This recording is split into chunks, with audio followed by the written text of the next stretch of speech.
Lighthouses hold such a romantic spot in my imagination, particularly offshore lighthouses that are hard to get to. And it's interesting, for something that's meant to keep you away from it, lighthouses seem to draw us to them. So today I'm drawn to a lighthouse. I'm drawn to Moose Peak Lighthouse here in Beals, Maine. I'm definitely going to get a lot of great seal shots today off the back deck camera because they like to come up behind you and check out what you're doing and splash like they're big and tough and then take off. So there'll be a lot of splashing and a lot of like cow sounds today on the water, as there are a lot of seals in this bay. There's one right now. So thanks for joining, and I hope you enjoy this episode.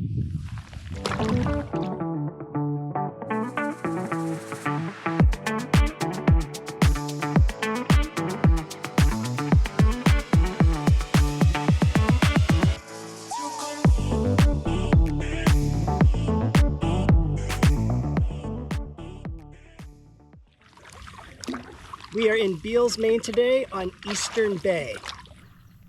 On one side of the bay is Head Harbor Island. On the west side of the bay is Great Wass Island with a beautiful, beautiful hiking preserve. At the north side of the bay is Moose Peak Reach and Jonesport, and then Chandler Bay. And then the south side of the bay opens up into the open ocean. Our destination today is Mistake Island and Moose Peak Light. And I'm in a little bit of a hurry because the easy way to get onto the island is a low tide bar, and the tide starts coming back in around 11:30, and I don't want to have to drag my boat too far up or be too afraid of walking far away from my boat when the tide's coming in. There's some things to consider in this bay if you're going to come paddling out here. On the north side of the bay, there's some constrictions, and as the tide floods and ebbs, it really pours through that spot. And at max flow, right in the middle of the tide cycle, there's a 2-3 knot current coming through there that builds up a tide race. I remember one of our first times out here, we were at the Beals town landing, and we were getting our boats off the car, and a nice little gentleman, kind of seemed like the mayor of the parking lot. He came over and just started asking us some questions. You know, an old-timer, Mainer, probably lived on Beals his whole life. Just started asking us questions and what are you doing and where are you going? Basically making sure we didn't die, making sure we didn't kill ourselves, making sure that we knew what we were doing, and it wasn't going to be an issue that he or his buddies were going to have to come out and save us. My partner and I introduced ourselves and told him we lived in town and told him some of the people in town that we'd met and knew, and he obviously knew some of those individuals as well. And his demeanor shifted a little bit to, you're someone from away and I'm just going to make sure you're not going to kill yourself, to, oh, while you're from away, you've chosen to live here. So he took another 10 or 15 minutes and just kind of pointed out all the spots in this area to be careful of, to watch out for, and what time of the tide to watch out for. So that was a really nice moment where a local kind of took us under their wings and helped us understand an area that we hadn't been in very much. The other thing to be aware of is if you are crossing the front of this bay, there are a lot of ledges, and the swell really comes from deep, deep water to really shallow water on these ledges. And there are offshore breakers, and there's a lot happening out there. So pay attention if you are going to cross the mouth of this bay, that there's just a lot of really dynamic and a lot of really changing water.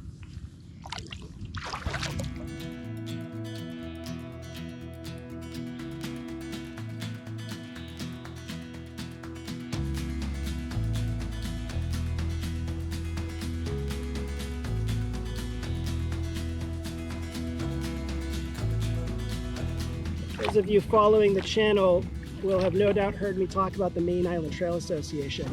And Mistake Island is one of the islands on the trail. So if you want to come visit, go pay your Maine Island Trail Association dues. It's not very much money and it keeps this spot open.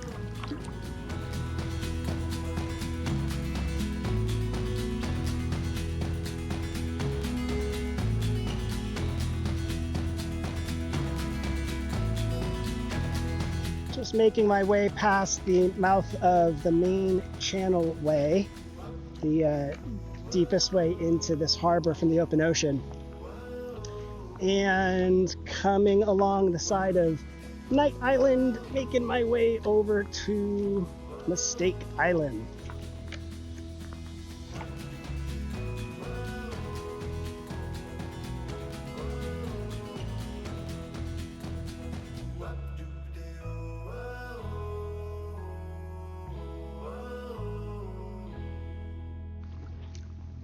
It is hot today. It's the first day of the season. I haven't paddled in a full or partial dry suit.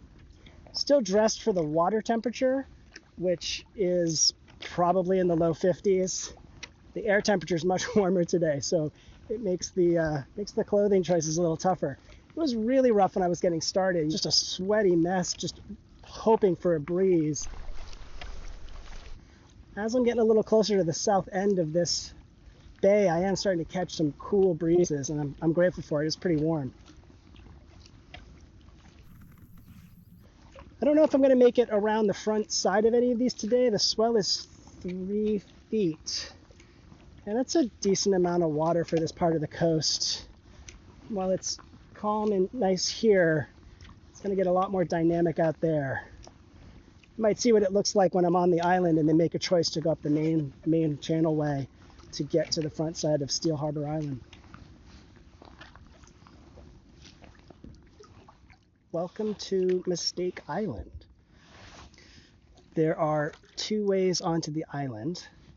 One is through the boathouse ramp, which is really the only way at high tide. But the boathouse ramp is pretty sketchy at anything other than high tide. Definitely bring your helmets for a pretty sketchy seaweed scramble. The other way, the easy way, and what we're doing today is we're going to get off on the bar between Knight and Mistake Island. So if you want to check out the island, plan accordingly or bring a helmet. A little out of breath, lugging the boat up, but the boat is up plenty high. And let's go explore. And when I said this was the easier way to get on the island, it is marginally easier. But there is a way you can slowly pick up these rocks. Nice and slow. Mistake Island, home to Moose Peak Light.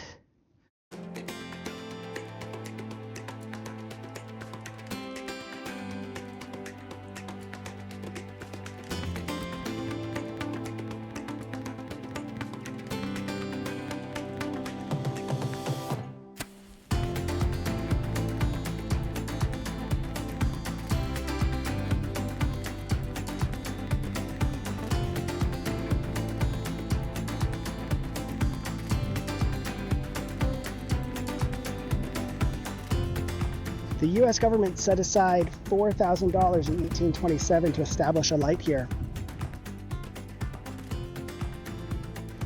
And then in 1851, the current light here was built.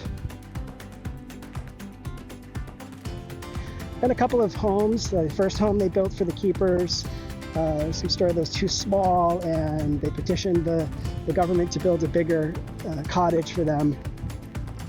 And yeah, there were lighthouse keepers here until it was automated in 1972. Then like 10 years later, in the early 80s, the lighthouse keeper's house was in such disrepair that it wasn't economically viable to repair it. So the US Coast Guard created a training mission where they laid siege to the island from the sea and laid explosives on this house and blew it up. Which, I don't know. I don't know if that would happen now. Maybe it would. It seems like such a shame, but I don't know what condition it was in the 80s to require that type of move. But I have a chuckle when I think of the Coast Guard storming the island from the sea and exploding a cottage for a training exercise.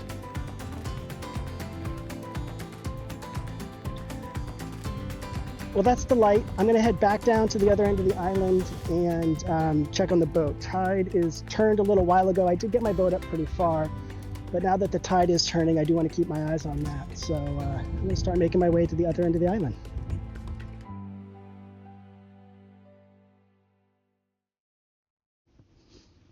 Hello, raspberry. Mmm, yummy. Hey, blueberries. You are getting bluer. Keep going, little ones.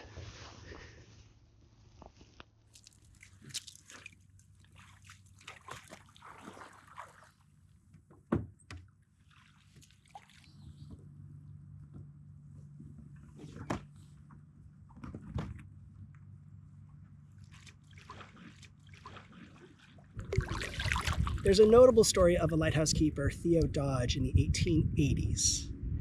And the story is that Theo's wife and daughters were so rude and unruly and foul-mouthed to other workers on the island, to visitors to the island, and to Theo himself. It caught the attention of the lighthouse inspector.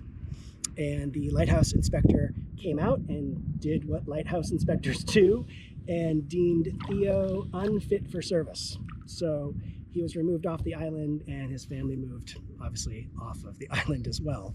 But I can't help but think that those women conspired to get off of an island in the North Atlantic, that they had a plan to catch the attention of that lighthouse keeper, so they did not have to live on that island. So what do you think? Do you think they were just too rude for the sake of being rude, or maybe they had another game plan in mind?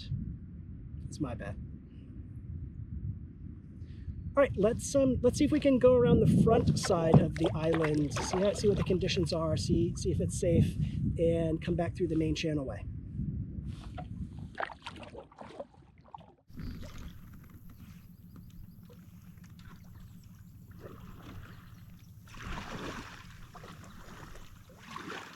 For you film buffs out there, in 2016 there was a film that was shot on Mistake Island to keep the light, and different neighbors and different friends of neighbors can all be seen in different scenes as extras to that movie.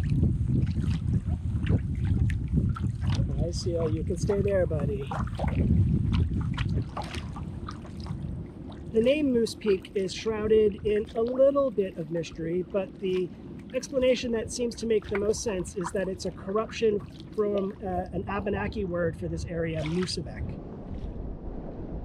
And in fact, Moosebek is still used as a word to describe the body of water, the reach between Jonesport and Beals Island. So it's believed that Moosebek turned into Moose Peak, which makes sense. A little bit more of a stretch, but I think one of the prevailing thoughts is that Mistake, the name of the island, Mistake Island, was a further corruption of Moosebek into Mistake Island, because there's no historical records of anybody having a mistake here that would have been notable to call this Mistake Island. And in fact, it wasn't written down as Mistake Island until 1827, when the island was commissioned for a lighthouse.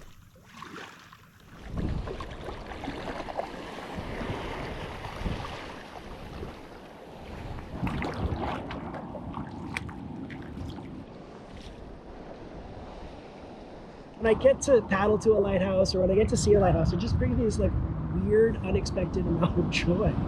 They're beautiful, they're unique, they're interesting. Everyone's a little bit different. Everyone has a different energy. But I love knowing that this is out here. You know, in winter storms where it's just gnarly in the bay. What must it be like out here? And that lighthouse is holding its ground.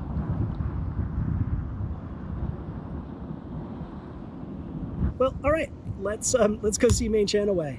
This is fascinating. I'm going to take you along the side, the Steele Harbor side of the main channel here, because I love this cliff that just drops down to the water. But on top of the island is that green carpet of Maine brush, Maine scrub brush. always think I want to jump in it and roll around in it. It looks way more soft and cozy than it actually is. Cool cliffs. Look at this place.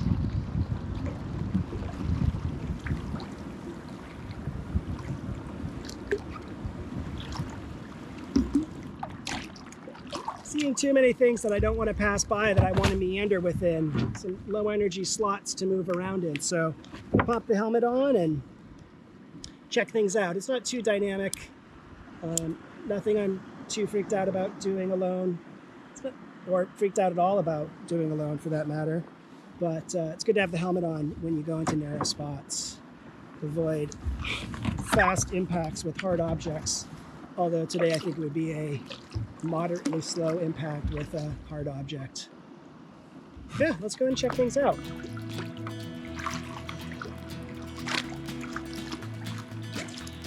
That was comfortable.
Not getting through that one. Oh, there's plenty of water up here.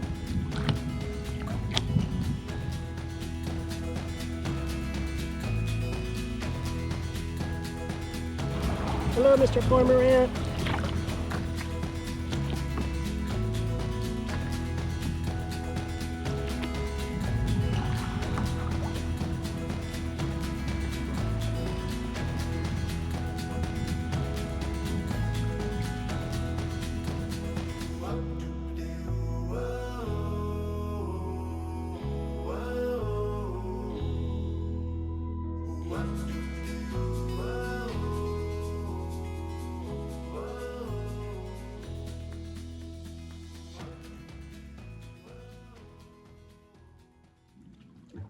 Hello back there. Let's see if I can put my stern into that so the back deck camera gets a shot of it. Come on. Give me a nice swell and a nice gurgle. Come on.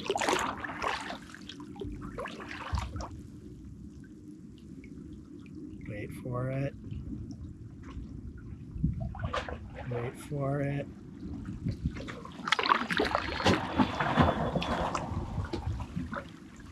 Was it worth it?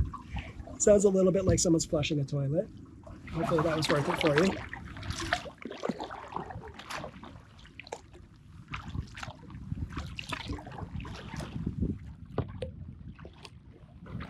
Just about to the north end of Maine Channelway here between Knight Island and Steele Harbor Island back into Eastern Bay. Not quite sure yet what line I'm going to make. I might meander along Steele Harbor Island and Head Harbor Island and then make kind of a direct crossing once I get a little closer to where I put in. No homes on the island. It's a pretty formidable island to try to land on. But yeah, no homes on the island. And I actually think it's got some sort of wilderness easement protecting it from development. Could be wrong about that.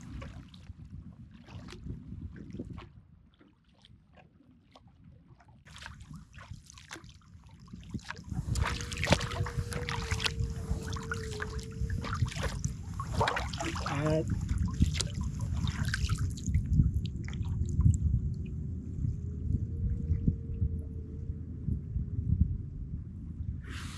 Can you hear that seal howling?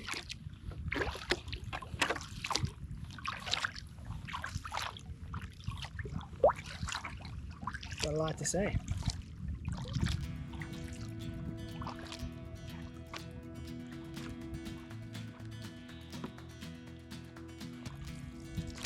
After coming out of the Maine Channelway and making my way around the west side of Steele Harbor Island, just going to kind of pick my way along Steele Harbor back to Head Harbor Island and then make the crossing back to the launch. I took a much more direct route from the park I launched from today because I was worried about the tide, and I'm not really in a rush to get back. The spot I launched from actually gets pretty gross at low tide. We're nowhere near low tide, but the more water, the easier it is. I don't have as far to schlep gear. So beautiful day. I'm not in a rush, and give myself a little shorter distance to haul gear.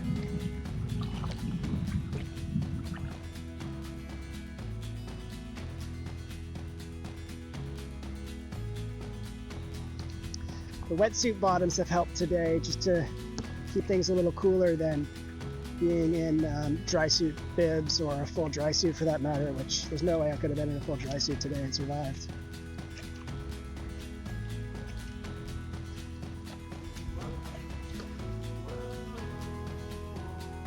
I made my way through the Hardwood Islands, and now I'm at Spectacle Island, or islands in the wind shadow here, before I make the last little stretch back. That was Eastern Bay and Moose Peak Light. What did you think? You know, for me, lighthouses hold that place in my imagination because of their rustic beauty and their solitude and their ruggedness. But I think there's something else. I think that a lighthouse represents for me having something you can rely on when you get lost. And I hope you all have something like that in your life. I hope you all have something that when you've lost your way or you're not sure what step to take, there's something that you can anchor back to and you can come back to find your way, to find your safe harbor. Well, I'm going to make my last little stretch here back to the town park, and I'd love to hear your thoughts about what makes lighthouses interesting for you if you have a romantic view of lighthouses. Put it in the comments below, and also just let me know what your favorite lighthouse is in Maine or your favorite lighthouse is on Earth. I'd love to know that. While you're there, please like and subscribe. That helps me out a bunch. I've been really enjoying making these episodes for you and taking you along on my adventures. I hope you enjoy your adventures, and until next time, safe paddling. Bye-bye, everybody.